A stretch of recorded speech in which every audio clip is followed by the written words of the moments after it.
present to us early on this this release date of this the updated document. So a couple of items just to mind. This is we have an hour here, not much time, especially given the important material. The Corps was gracious enough to give their time to us to present this. Let's just focus on keeping any sort of questions, follow-up, which, Susan, I saw your question, we will have time for. Just strictly directed to the Corps, and then we will have additional time for additional city follow-up at our follow-up meeting. So anyway, just wanted to make that point, and with that, I will go ahead and hand it over to the Corps. All right, good morning, sir. I'm having some technical difficulties. My computer's yelling at me, my phone's disconnecting. So can you guys hear me loud and clear? Hey, good? You guys good? All right, let me go ahead and share my screen again. Let me go all right, hang on. Wes, do you want to do some introductions real quick? Yeah, Nancy, you start, and I'm going to figure out this computer here. It's not allowing me to share my screen. Yeah, Meredith and I will take some time while you're doing that. So I'm Nancy Parrish. I am the Chief of Planning with the Corps of Engineers in Charleston District. So feasibility studies are my responsibility to see that they are executed within our policy. And I have met several of you. I know I've been at these kinds of meetings before. So I will be helping Wes with some of his question and answer. Hopefully we'll get through that. We also have with us today Meredith Moreno, who is our cultural resources archaeologist, historic resources specialist. Meredith, if you could take a couple minutes and just tell this group about your experience and credentials with the Corps of Engineers so that they know who we've got on the team. Sure. Good morning. Can you hear me okay? Okay, great. So hi, good morning. My name's Meredith Moreno. I'm with the Army Corps of Engineers I actually sit in Jacksonville District, but because Charleston District unfortunately doesn't have a cultural resources specialist within their Civil Works section, they reached out to me. I'm the most senior archaeologist, cultural resources specialist within SAD, besides Nancy herself, who else's background is in cultural resources management. So happy to help. I've been in cultural resources management for a little over 15 years. The last 6 of those have been with the Corps of Engineers. I do have written a lot of programmatic agreements for the Corps, which is what we'll talk about in a minute. And basically it just outlines the process by which the Corps and our partners will comply with cultural resources laws and regulations going through the entirety of the project. So I've worked a lot in Puerto Rico, Florida, North Carolina, South Carolina, and looks like Wes is good to go. So throughout the entirety of SAD and for all the districts within SAD. So hopefully you're in good hands here for your cultural resources in Charleston. So thanks for the opportunity to speak with you guys today. I appreciate it. And good morning, folks. I think I got this thing figured out.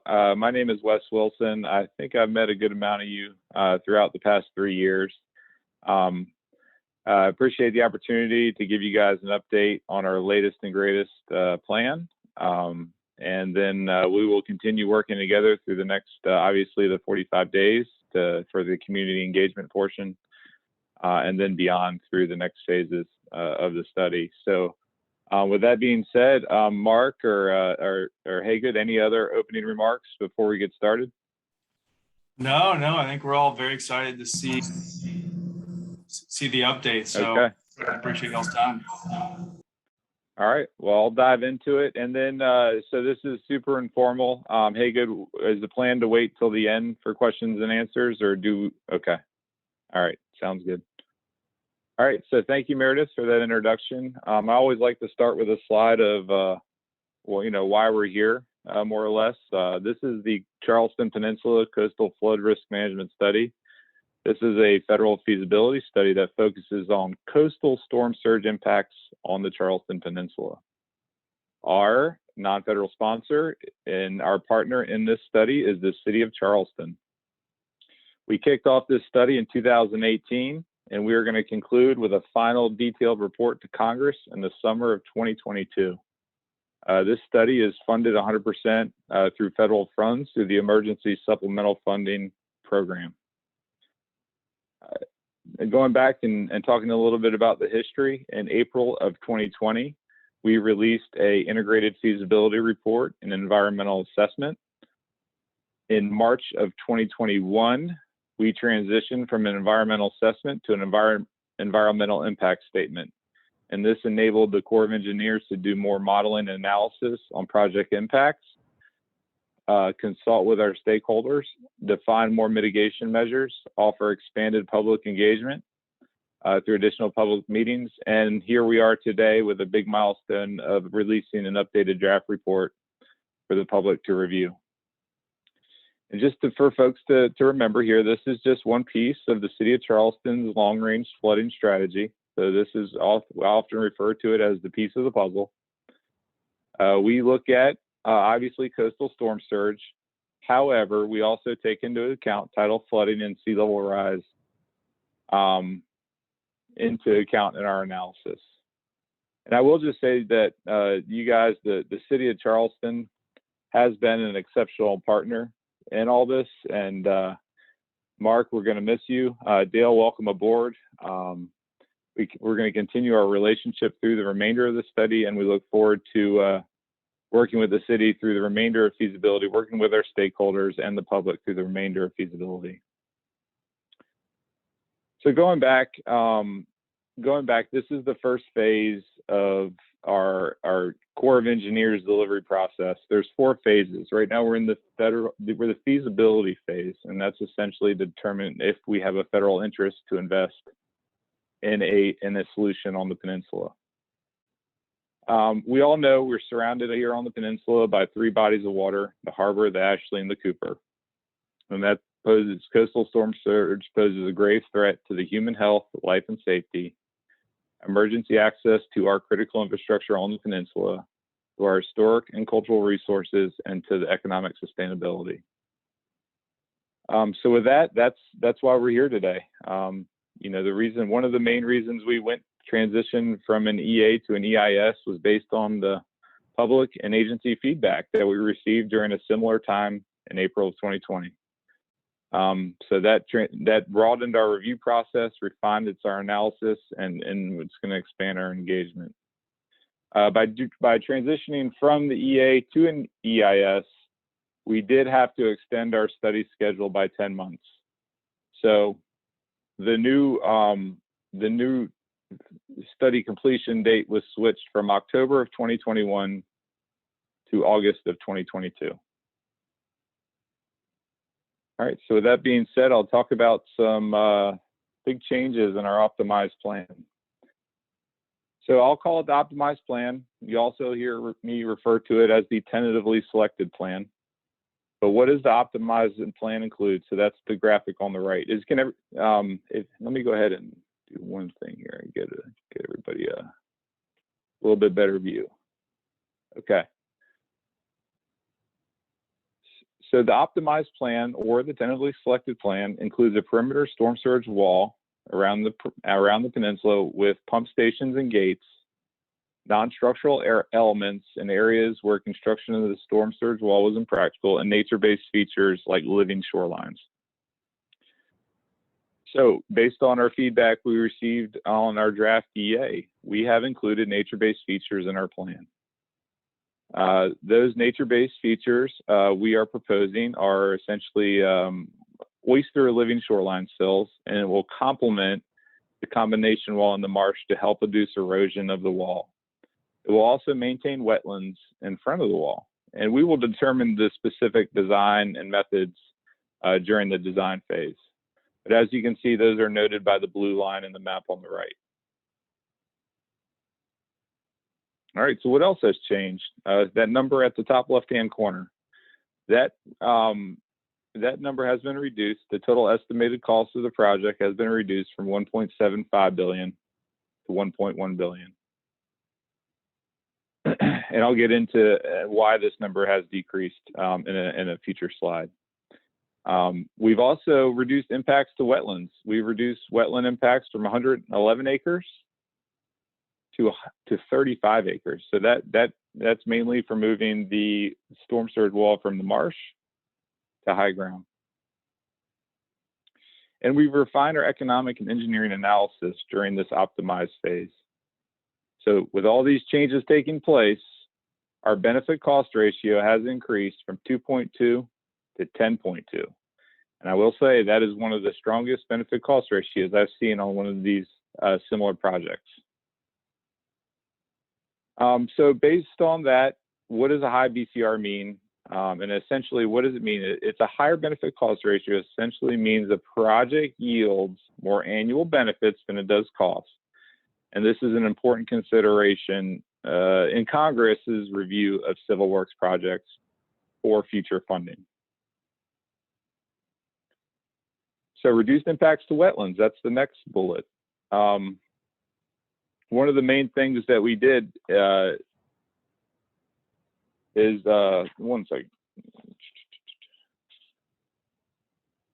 reduce impacts to project wetlands. As I stated earlier, we went from 111 acres to 35 acres. And this was mainly taken into account of moving the wall from the marsh to the high ground. We added we updated environmental justice. There were 2 new executive orders that came out in 2021. And we determined that the combined features of the plan would improve the resilience of the entire peninsula and provide protection to economic communities without disproportionately burdening the minority and low-income communities. And to augment protection in areas where construction of a wall was impractical, the studies recommending non-structural solutions in Rosemont, Bridgeview, and then raising utilities in the Lowndes Point area. Also, by transitioning from an EA to an EIS, it will give us more opportunity to engage these communities and discuss the non-structural plan that we have in place. We did visit Rosemont at the end of July. I recognize some of the members on this call today as attending. We had a good engagement with them. We plan on additional engagements with these communities, handing them out more information and specifics on the process of non-structural measures. So we look forward to those opportunities. And then moving down, aesthetic mitigation. So this was a new change. Again, transitioning from an EA to an EIS made us do a hard look at our mitigation proposal. And one of the things that we didn't account for in our draft EA was aesthetic mitigation. So during optimization, the study team worked with the city and other stakeholders to determine some conceptual ideas as a basis for aesthetic mitigation. We're in conjunction with the city developing a memorandum of understanding that will detail and process to determine aesthetic mitigation design phase. It's really important that aesthetic mitigation to ensure the wall is integrated to the urban fabric of this historic city. If we determine that aesthetic mitigation is not the appropriate path forward, the city can elect to fund betterment features to further enhance the design of the wall.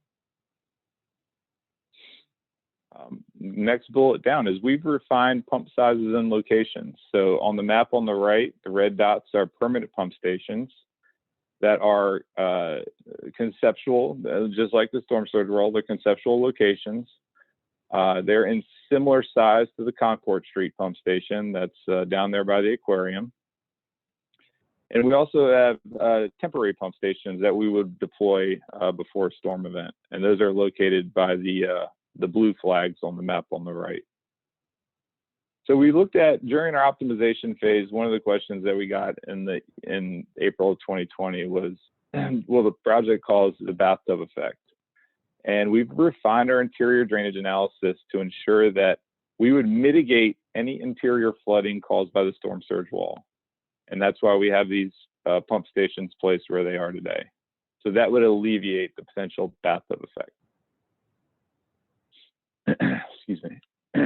Another big comment we had in our last report release was, we put this wall in place, where does the water go? Did the water go to James Island, West Ashley, Daniel Island, Mount Pleasant, and the other communities? So will the wall adversely impact surrounding communities? So we did the modeling, we did the analysis, we did the thorough review, and whether the wall would deflect water or increase flooding in these surrounding areas. And according to the analysis and our modeling, the wall induced a marginal difference in water surface elevation, an increase of around an inch of water that would have statistically occurred during a severe storm surge event in these areas. So this marginal increase of around an inch, again, was detected during a severe storm event. It would not result in additional economic damages.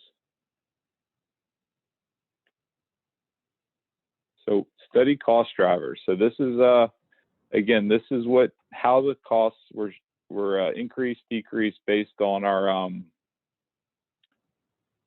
latest analysis. The federal cost share is about $715 million, 35%. The non-federal cost share is $385 million. However, the federal cost share is also included the real estate costs to build the project, and we estimate the real estate cost as $150 million. Most of the real estate that we tried to do is on city, based on the storm surge wall alignment, is located on city property, which the city would get a credit for towards that cost share, and state property, or the South Carolina DOT. One important note about funding and future funding and how we were going to work with the city to determine funding requirements is the Corps and the city are going to work together to determine future funding requirements on an annual basis. These cost share amounts, this $385 million, is not required up front and is broken up based on our annual requirements over each physical year. So to give you an example, I'll come to the city and say, city, we want to start design phase, and I'm just going to use big round numbers that right now is, in FY22, we could start developing A&E scopes of work for all of our design activities, and we're going to need $350,000. Before we put that into the budget, we'll come to the city and request funding in that manner. So we will not seek federal funding from Congress during the next phases for design and construction unless the city has identified funding for that cost share match.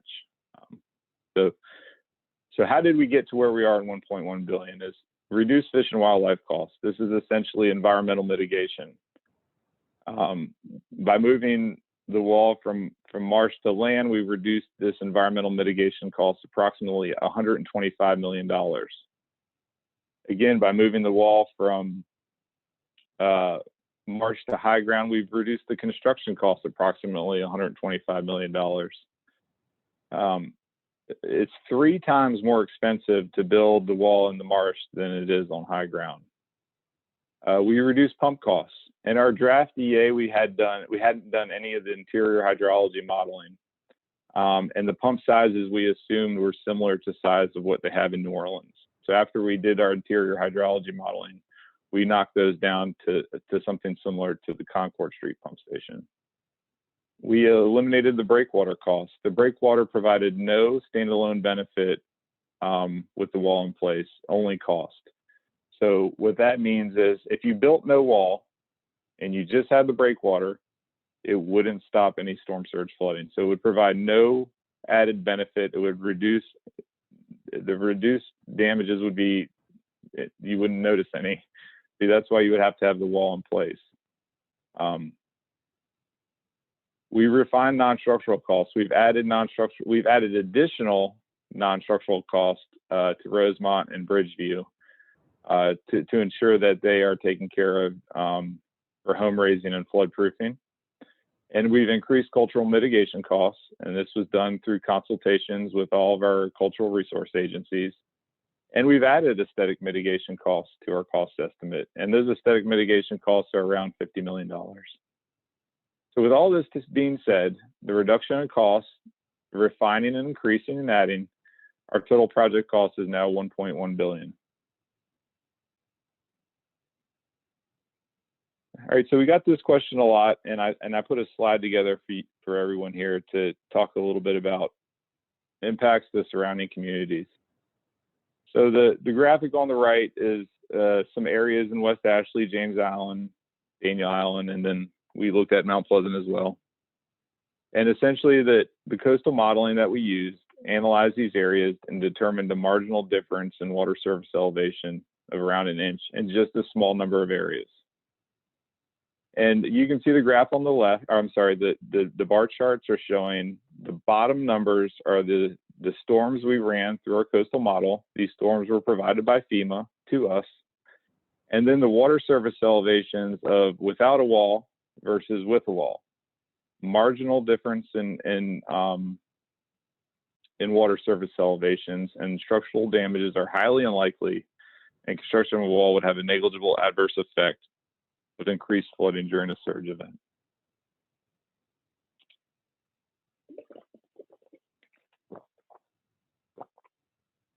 And then going back to why we are here today, I know everyone has seen this. This is my next two slides are some of my favorite.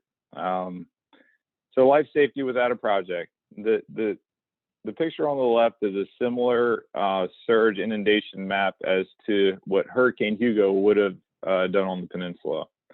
And based on this, half the police stations, almost half the healthcare facilities, and 29% of the fire stations are at risk of damages from a similar surge to Hugo. With our project in place in 2082, those numbers are down to 0. And then we look at the cultural aspect. You know, Charleston's a very historic city. Without a project in place, half of the historic structures are at risk.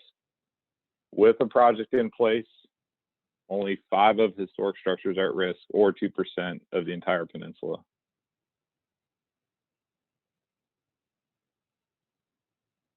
All right, I got 2 timeline slides and website slide, and then we can take questions and answers. So again, this is a 4-phased approach. We're in the feasibility phase right now. We're marching towards the end of that through 4 years to get a signed chief's report over to Congress. We'll then enter a design phase, a construction phase. After the construction phase, we turn over the keys to the city of Charleston, and then they're in the operation and maintain phase, or the O&M phase. All right, so what's coming up here? We are here today, September 10th, big milestone. We have released our draft report. It is available on our website. We have a Charleston City Council update on September 14th. We are planning a public meeting on October 5th, and then the comment and review period ends October 25th. On November 15th, the Corps of Engineers holds an internal, we call it an agency decision milestone, and that's when our tentatively selected plan that you also heard me refer to today becomes our recommended plan, and we have our agency buy-in. So the Corps of Engineers has bought into our plan. And then in December, we've got some things that the city will owe us before we can finalize our report. One, we'll need a letter of support for the recommended plan. We'll need a financial certification that the city will be able to come up with the funding in the future. We are, as I mentioned before, we are working on a memorandum of understanding to assess visual impacts in FED phase, and this will be an agreement between the city of Charleston and the Corps of Engineers. And then finally, the city signed memorandum of agreement that Meredith briefed earlier in the presentation. Early next calendar year, we hold one more quality and technical review of all of our documents, and then in March 2022, we submit our final report to our division office in Atlanta. In June 2022, we hold one final state and agency review. So this is essentially all the comments that folks have provided during the next 45 days. You can go in and see how they were incorporated into the plan. This will not be a formal comment period. This will just be one final review of the report. And then in August 2022, we'll have a signed chief's report.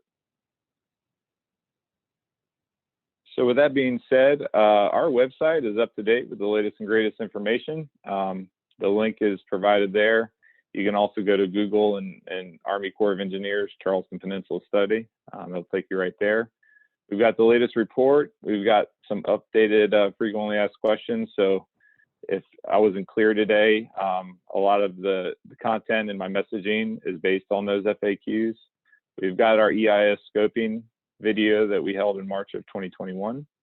And we will be posting future public videos, future study videos, sorry. So I'll get a copy of the Charleston City Council update on Tuesday, and then any other public meetings we can share, we'll add those to the website as well. So with that being said, oh, one more thing, how to comment. So while the folks here, we'll take a number of different ways to comment. One, you can email your comments to the link up at the top. You can write comments and send them into our Planning and Environmental branch. We also have a electronic form on our website that's pretty easy to use, pretty straightforward. And to remind everybody that the end of the comment period is October 25th, 2021. So please get in all your comments before then. So that is all I have. Hey, good. I will stop sharing, or I can minimize this for now so we can ask some questions and answers. Thank you. By the way, thank you very much, Wes. Go ahead and ensure that a lot of comments will relate to materials. Probably sure it'll be a great visual aid to have. I'll go ahead and manage comments. Everybody just kind of put your hands up if you don't mind. I'll just call in the order that I see everybody. So anyway, I'll go ahead and lead off here. I saw, we went through a lot of the cost side. Obviously, the benefit cost ratio is a huge update, going from, I think it was somewhere in the low 2s up to, over 10, is a huge deal. We went through the cost side of it, which, I'm going off memory, say it was a little bit somewhere between $1.5 billion and $2 billion, down to 1.1 billion. Can you go through the benefit side of it and kind of what changed there? Yeah, no, that's a good question. Hey, good. So there was 3 main factors. One, we reduced costs, right? Reduce costs, raise your benefits. We updated the price levels on the peninsula from 2019 to 2021. So that updated your total structural inventory that we're basing our damages off of. And third, during our technical review of the draft report, our technical reviewers in the Corps of Engineers wanted more details provided in our economics model. And by providing more details, we got more quote unquote accurate results. So with that being said, all of those factors combined raised our benefit cost ratio to where it is today. Thank you. I see. Hey, can I add one thing here? So if everybody remembers, this is a draft report, right? So these numbers are subject to change through the review process, and you can see how much they've changed since the last report. I just wanted to throw that caveat out there. Hey, good, real fast. So the price, the estimates, the benefit cost ratio could change by final report. Of course, totally understood. Thank you. Susan, I see your hand up. Hi, on the cost issue, since this project is estimated to go out some 15 years, I'm wondering whether the Army Corps has calculated the inflation rate and how that would affect the total, both for the feds and for the city share. Yeah, that's a good question. So we have the costs that I'm briefing you today are called project first costs. Okay, these are costs that if we go to construction in 2025, I believe 2026, these are what the costs will be, and that's based on escalation. We have another cost column that's based on inflation, and I think we're estimating about 20% inflation for that number. I don't have that exact number handy at the time, But what we use to calculate the benefit cost ratios, and typically what we brief the public is based on project first cost, because that's the one that we calculate our average annual cost compared to our average annual benefits to determine our benefit cost ratio. So you're saying that the total would be probably about 20% more at the end? Again, I don't have the exact number, but I believe our inflation number is about 19%. It's in our cost appendix, and I'll have to go in there and look, and I can get that to you. Thank you. Laura, I saw your hand up following that. And also, please use the chat function if you're not on video. And just anyway, let me know you have a question. But Laura, go for it. Great, thank you. Wes, thank you for this information, really very helpful. And I understand that you walked us through the highlights of the changes based on the public comment. And I see in the FAQ section on your website that those highlights are listed. My question is there an appendix or some document that accompanies the draft report that outlines how you adjudicated the public comments? Is there more information about that we can understand the details of the changes that you incorporated? Okay, so we don't have it published yet, but we should have a storyboard out there at some point today that details that. I do want to also make an important note about how we handled the public comments from the last period. One second here. So we got over 750 comments on our draft EA, and we considered all those comments, and they helped us inform the decision of moving from an EA to an EIS. And we used all these comments as part of the scoping process to help develop our EIS. So if the public provided comments on our draft EA, we would like them to submit any new comments on our proposed plan during the next 45-day period. So we will only consider new comments submitted during our 45-day period to help us shape the future of this optimized plan. So I just wanted to make that important note as well.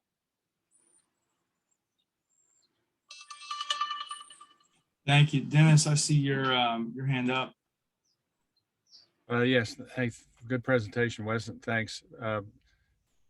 The images of what the seawall will look like say along Lockwood from the Peninsula all the way to the Citadel area. Have you got any of those? I didn't see them on the website, but are those going to be part of your presentation to the city? So at this time, we don't have any renderings developed for what the wall will look like. All the renderings will be developed as part of the design process when we determine the exact location.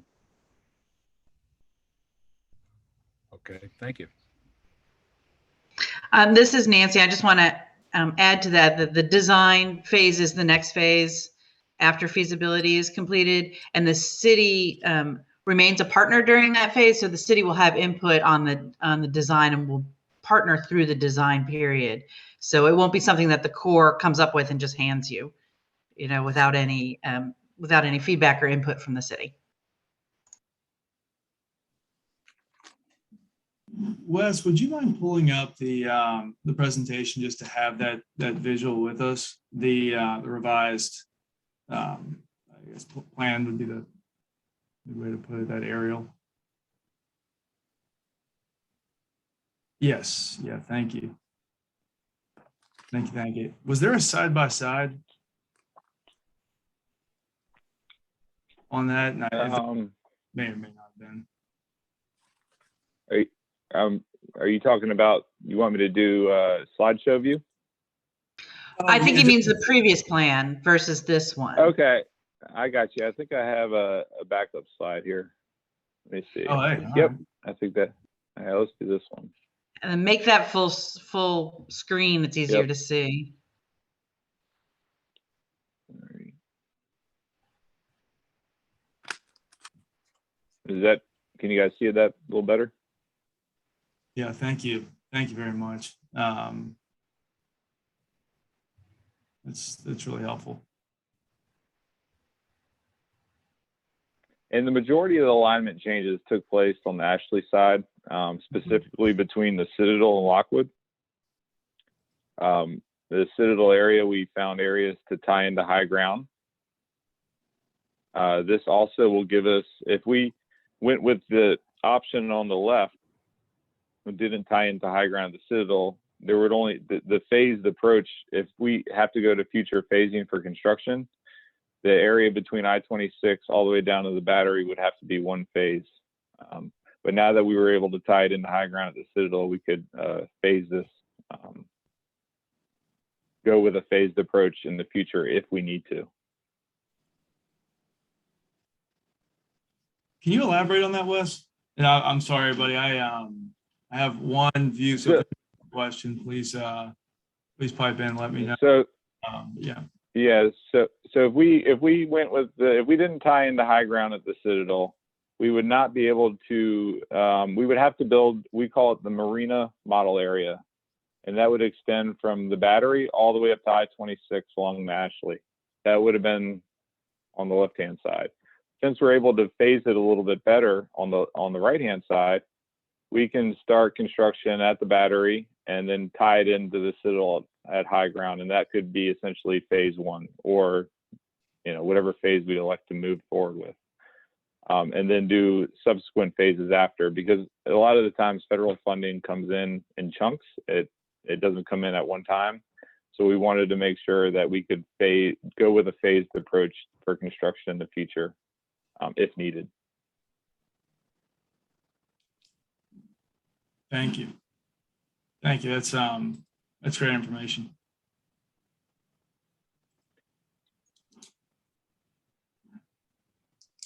Really interesting. I mean, any additional questions from the crowd? I think we have Bob Hagan. And Bob, I'm sorry I missed you. I got one. There we go. Got it. See the hand. Go for it, Bob. Thanks, Hagan. Wes and team, great concise presentation. Two questions. One is aesthetic mitigation, $50,000 in the bigger scheme of things, not significant dollars, but just interested in the nature of what those dollars would go for. Is that wall or walkways, or is there any detail on that? Yeah, so it's actually $50 million. 50 million. Yeah, so that's Sorry. a little bit more there. But that's why we're working with the city of Charleston. We're defining what a memorandum of understanding, because we will further detail what this aesthetic mitigation will look like in design phase. Until we start the design of the wall, we can't start adding the aesthetic features to it. So that's why we have a pot of money. Right. Yes, sir. And we have some conceptual ideas that we work with the city of Charleston and other stakeholders to develop, and these helped us base where we are with our cost estimate. But it is a good amount of money, and we look forward to working with the city during the design phase to further detail how we're going to spend it. Great. Quick second question. The breakwater, the elimination of the breakwater, discussions during the first draft review period. I thought that was well justified, not for an extensive benefit area. I mean, my recollection was that it did provide incremental benefit, but for a relatively small footprint. And now we've determined that there is no incremental benefit. Doesn't it protect the wall as a minimum? No. So we went back, we took a hard look at our economic modeling, and the way that it was modeled wasn't put in the system the way it should be. So without a wall in place, the breakwater reduced no damages on the peninsula. All right. So the water goes around the breakwater, it finds low ground, and it damages property infrastructure. With a wall and a breakwater, the benefits are the same. So you're only adding costs by having a breakwater proposed as a feature. and it's a $300 million feature that provides no additional benefits. There are things we can look at in the design phase to help with overtopping or wave action against the wall and the battery. And that's similar to like a lip. You could put a small lip to help with wave action along the battery and on high wave action areas.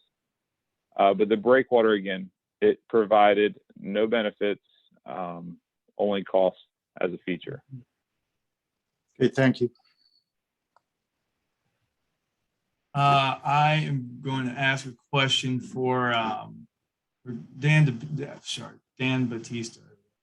So during the design phase, will the alignment of the wall be moved? For example, the eastern edge of the peninsula is not protected. And so if you could, Wes, just during the design phase, will the alignment be moved? And then if you could speak specifically to the eastern edge of the peninsula. So we've got a lot of work left to do before we finalize the alignment. We have a lot of engineering analysis to do, geotechnical subsurface exploration. We've got to do surveys, utilities. The city of Charleston is responsible to get the real estate easements.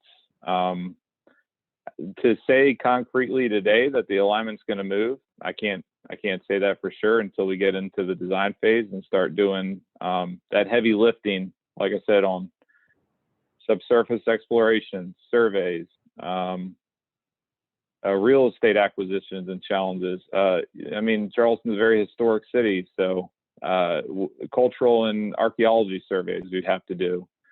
So there's a ton of things we have to do before we can finalize the alignment. So today, to say that it's going to move, I can't say that for sure. I can just tell you that we still have a lot of work to do. Understood. Thank you. Cashin, I saw you next, and Susan saw you directly after that. So it's the order we will go in. But yeah, Cashin, fire away. Good morning, Wes and team. Thank you for the presentation. This was very helpful and informative.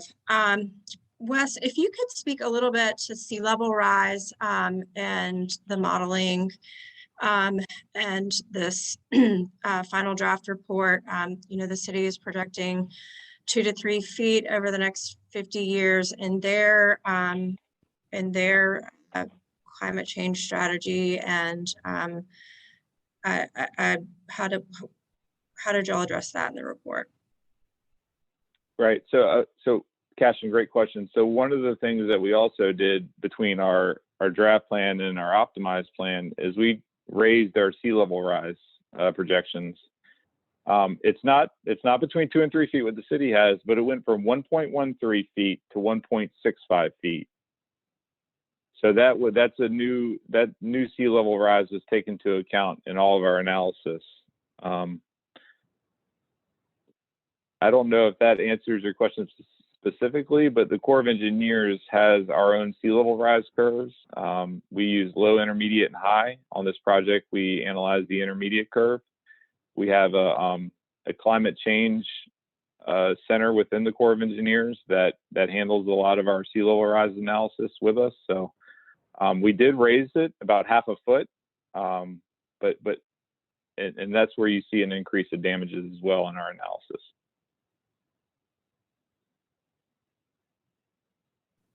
So that's also reflected then in the VCR. Yes, ma'am. Thank you. Susan, go for it. Yeah, I wanted to follow up on what Cashin asked about. We all followed with great interest what was happening in New Orleans last week. And while the $16 billion Army construction did a really good job of protecting the inner city, the outer areas obviously had a lot of trouble. But relative to that, apparently the Army Corps is now going to spend another $2 billion raising that inner city project. And I was wondering whether that's something we might face here. I'm hearing that you've raised the sea level rise, but it's still not in sync with what the city is projecting. And it seems to me that there's a lot of discussion about the fact that the sea level rise is actually accelerating beyond what many people thought it would be at this point. So Susan, I'll address the one question about, so what the Corps is having to go back and do in New Orleans is raise earthen levees. Sorry. So these are the levees that we build in New Orleans that subside over time. They more or less sink, right? So you build them on subsidence, that takes over a lot. So the Corps has to go in and raise these earthen levees to get that level of protection that they had initially when they were constructed. And it is very expensive to raise these. I think the total cost was around $1.7 billion to raise these earthen levees around New Orleans. We are not proposing any of these earthen levees in Charleston. We don't have the land available to do these earthen levees. You need a significant real estate footprint. We are proposing T-walls. These are adaptable in the future. So these are pilings driven down to the Cooper Marl, and you can design them to raise them in the future without having to knock them down and reconstruct. Would that So they entail, will be adaptable. would that Sorry. entail additional expense? To raise the walls in the future, yes, if they need to be raised, it will be additional funding required. Thank you. But, and again, we are limited. We have the 12-foot NAVD88 wall now because of several constraints on the peninsula. One is the Highway 17 bridge, right? So if we could only go under the bridge at a certain elevation, tying into I-26, if we were to go higher than 12, we would have to go across Interstate 26. So we were limited by several constraints that we have on the peninsula now.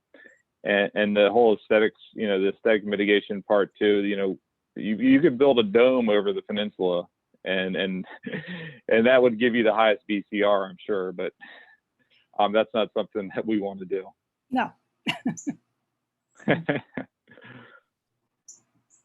Thank you. Herbert, go for it.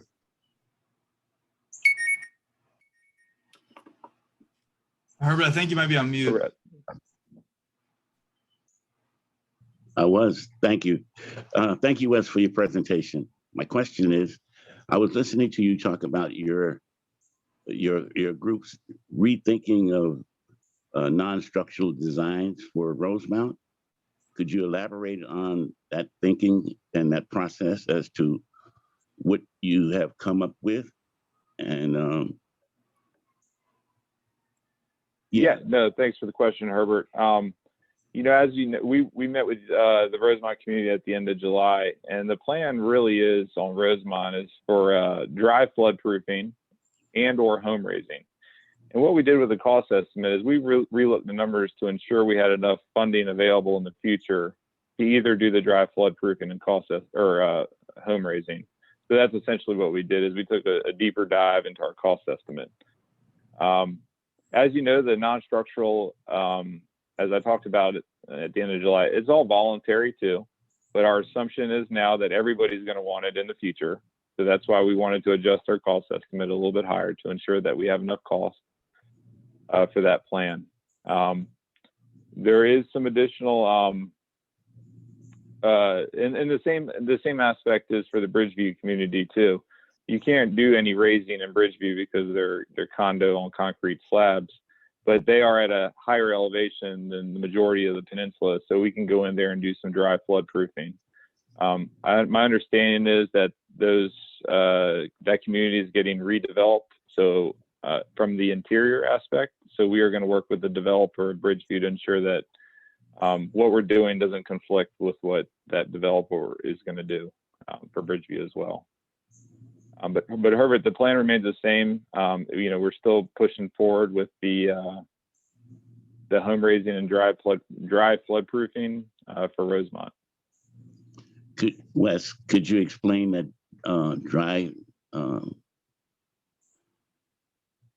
The dry flood proofing? Yes. Okay, so dry flood proofing is you can do it up to 3 to 4 feet on properties, and essentially what it is it's putting a water resistant sealant around the base of the property, and then flood proofing your exterior windows and doors to ensure no water enters the property. And we do this on properties that are typically already close to the elevation or at the elevation of our proposed recommendation. And that's the case pretty much in Bridgeview. And there are certain properties in Rosemont that sit on higher ground than other properties. Properties closer to the marsh obviously are on lower ground that we would look to do some more home raising in those locations. One more question. Is it in some modelings that have been presented, they had elevation of the land right there at the marshland, at the shoreline? Has that been put in consideration? Herbert, I'm sorry, I don't understand the question. Okay. And I saw some modeling from Sherwood and what was presented, and they were talking about non-structural designs that some mitigation was done at the shoreline, like at the marshland to the shore. Has that had been considered for Rosemount or any other areas? I'll have to go back and I'm not familiar with the Sherwood report in deep knowledge, so I'll have to go back and try to understand that proposal. But without any coastal modeling associated with it or any costs or benefits, it'll be hard to make a determination on that, to whether that a proposal would offer a level of risk reduction based on a concept without modeling or analysis. Yes, sir. So we're not aware of any measures that could go in, like, as you say, at the edge of the marsh right now, that would stop a storm surge from flowing into Rosemont or anywhere on the peninsula, other than what we're recommending at this stage, which is, this wall or elevating homes so that the water comes in, but the homes don't get damaged. So we'll take another look at that Sherwood report and see what they've come up with. But as Wes said, a lot of the alternative solutions we've seen right now don't have the engineering that we need yet. So we'll see if we can find those solutions. But as of right now, we're unaware.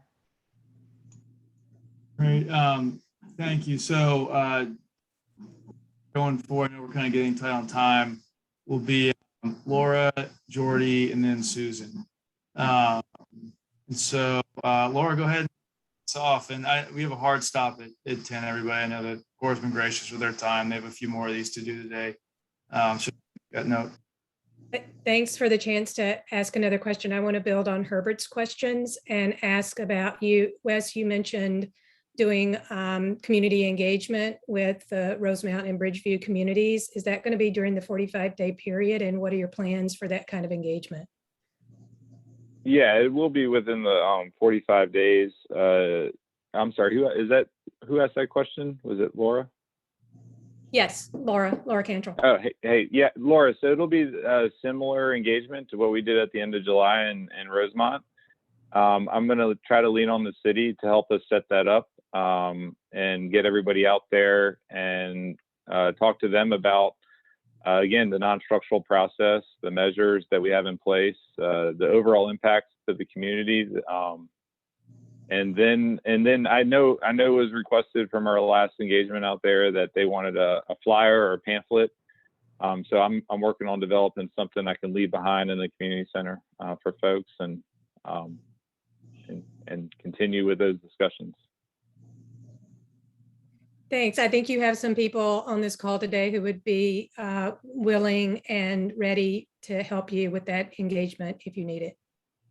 Yeah, thank you, Laura. Yes, we will. We'll lean on the city and to help us set that up and get out there and continue the discussions. Great. Thanks, Phil. Jordy, go for it. Thanks, Hagan. Thank you, Wes. Great presentation this morning. Just wanted to ask if you could elaborate a little further on the BCR change. You noted about 250 million in savings between the environmental and construction costs, but there's still a significant amount that was saved there. What is the rest of that savings attributed to? Thanks, Jody. So the breakwater was $300 million. So Gotcha. yeah, the breakwater at 300 million, and then the rest decreased significantly. And again, as we went through our economic analysis, we increased the price levels. You know, prices have risen on the peninsula, so we went from 2019 to 2021. And the decrease in costs, and we did a more thorough analysis or more thorough modeling that we got from our optimized plan. So when he says we increased the price levels, that means we upped our benefits. In addition to lowering the cost, we were able to increase the benefits because the value has changed on the peninsula. So it's working from both ends. Both ends. Gotcha. Okay, thank you very much for that. Susan, I believe you'll, unless anybody else has any questions, I believe you'll be finishing us up. So go ahead and go for it. After the last public commentary period, there was some question about how the Corps incorporated the comments, and none of us really knew how that happened. And my question is, after 45 days of comments, how will we know what the impact of those comments are on further planning? It kind of leaves us high and dry. Thank you. Nancy, do you want to talk about the process to how we incorporate comments in our feasibility reports? Sure. So for the first set of comments, the ones that we got April of 2020, you may not have seen a comment and response sort of matrix or anything, but the response to the comments is we changed to this EIS and did a more in-depth analysis of the particular resources that the comments pointed us to. So we had an abundance of comments about the aesthetic impacts and the cultural impacts. And so we said, well, we got to do more work for those. So that's the result. That's a direct result of the comments that we received. So rather than just writing answers, we expanded our study and the depth of our analysis. Under the EIS that we're doing now, we are required to respond to comments, right? And so you will actually see a comment and response matrix. There will be not necessarily individually, like Wes said, we got over 700 comments last time. We're not going to have a 700 line spreadsheet with the same answer to the same question, 200 times. But we'll group them and give general answers. Also, sometimes those questions lead us to an analysis that gets incorporated into the report itself. So we might explain something further if it becomes clear that people reading our report don't understand the message that we're conveying or the work that we've done. So we might expand an explanation in response to comments we received. And in our comment response matrix, it'll say, hey, we expanded this section to bring more clarity to this question. That said, we don't have a back and forth, like you don't get to back check our response to your comments, right? It will end up in our final report and you'll see that we responded to them, but unfortunately the process doesn't allow for that back and forth and follow up and follow on. I think with a project of this nature, we would never end that question and answer session, right? We kind of, there's always another question and there's always another explanation or more we could say or do. I guess, as you know, the public is going to wonder at this point what kind of impact we the public will have if the comments go into a matrix but nothing happens as a result. It's kind of a dead-end process. Agreed. I agreed, but I kind of ask, does every question that gets asked of us or every comment that is brought to us require that we change the plan? Right? I mean, that's not realistic either. And so the things that can affect what we do will affect what we do. You know, when points are brought to us that that we can improve our plan and improve our report as a result of comments or questions from the public, we will do that. I mean, I'm not sure exactly how to, how to answer that, or where those comments ultimately will end up for the public to see our response. I don't know whether that's going to be available on our website or not as those responses are developed. And to that note too, Nancy, this isn't the last time the public's going to have an opportunity to engage. Once we start the renderings and the design process, we'll be back at the table. We'll be walking around the community, showing pictures, talking to folks about potential impacts and all that good stuff. So, not just because we're going to end the feasibility doesn't mean we're going to cut everybody off. This public engagement, community engagement is going to go on for the next 15 years. We're all going to be best friends by the time this project's constructed. So, Yeah, that's a good point, Wes. Our relationship doesn't stop, August 2022. It just gets stronger in design phase, right? Because now we can see what we're actually going to design. And I think that's a good point, because I think some of the comments we will receive, just based on the ones we have received in the past, are things that we can't address in feasibility. We address them in design. And so as we get to the design phase, then those responses kind of come to play. And that's where you'll see the impact of those ideas, suggestions, comments come into play, if that makes sense. Sort of. I think it just leaves a question mark in the minds of the average person who's going to pay for this project.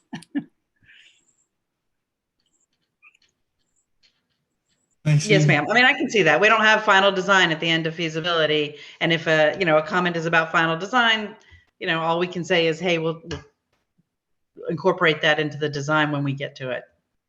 I mean, I appreciate that it does leave question marks. I appreciate the amount of question marks, and the hesitation to want to fund something when you don't know what it is. Yeah. But the idea is that, as Wes was saying, the public, as well as people that represent the public in city government, have multiple opportunities in the future and will continue to be our partners through the whole thing. So we won't be doing any of this in a vacuum. It will continue to be a partnership where you're paying for it, but you will help us develop it as we go. So you watch what's happening with the money that you're investing and have some influence over what that money gets invested in. Thank you, Nancy. I'm going to go ahead and call on Bob to wrap us up. Just one more question. If Nancy, Meredith, Wes, if y'all are still good on time for one more question. Mm-hmm. Absolutely. Yeah. This is an important conversation. Yeah. Go ahead. Thanks, Haygood. Thanks, team. The financial certification, can you give us a little more color on what that entails and, what degree of commitment is required by that document? Right. And the document, it's a one-pager. It's just a few sentences saying that the city in the future can come up with a cost share match. And that's essentially what the document says. It doesn't say you have to have the money in the bank when you sign it. That's not the intent of the document. The intent of the document is to say that the city can work with the Corps on an annual basis and come up with a cost share match in the future. It's a very simple document, and I believe it's signed by the CFO. Actually, it's signed by the CFO of the city. And is the level of detail that supports that commitment assessed by the Army Corps of Engineers? I don't know if the level of detail is assessed. I'm not sure. I quite, Bob, I don't quite understand that question. But it is a standard. I'll just say it's a standard document in all of our core studies, whether big or small, that the non-federal sponsor has to commit to funding the project in the future as a cost share partner for the study, and that's essentially what it is. Okay, and, thank and, you. and it's not it. Yeah. And so we call it a self-certification, and we trust you when you say, hey, we will be able to fund our portion in the future. Okay, thank We you. don't check. Maybe it would be helpful. I don't know. Is there like maybe we could see a draft, version of that document? We may have it, or y'all may, just something it's a form version. Maybe Yeah. useful to help answer some of Bob's, Bob's. And then I'm gonna need to drop off, but I know Laura has an additional question. I'll go ahead and drop off, but watch the video and take a look at that as it comes. But I greatly appreciate y'all's time. Huge update. So I know y'all have a number of different constituents to address this with. So we certainly appreciate y'all's time and being with us this morning. Thanks, Hagen. Thank y'all.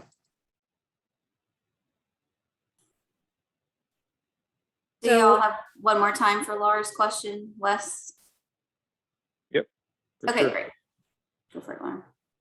Thank you. And I appreciate you indulging all of our questions. And I know I've asked more than one, but could you talk about whether narrowing Lockwood to 2 lanes to provide and to make room for an earthen berm would meet Army Corps purpose and need for that area?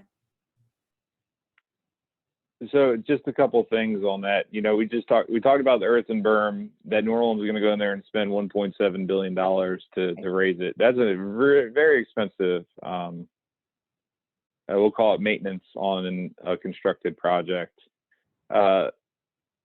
One of the things that we have slated for PED phase, or the design phase, is transportation studies. So we need to go in and do some transportation studies, Laura, to see if we can go from 4 lanes to 2 lanes, or if areas can go to one-way streets, right? We don't know that until we actually get into those details. But that is a good question. It's something that when we start to talk the design and the transportation studies and all that good stuff, we can look at different features, more or less. But that's a good question. Thank you. Yeah, that's very helpful. Thank you. All right. I can hang on if there's more questions, or Kaylin, if anybody else has any additional questions, I can hang on. Sure. If anybody else has any additional questions, speak now, raise your virtual hand or your actual hand.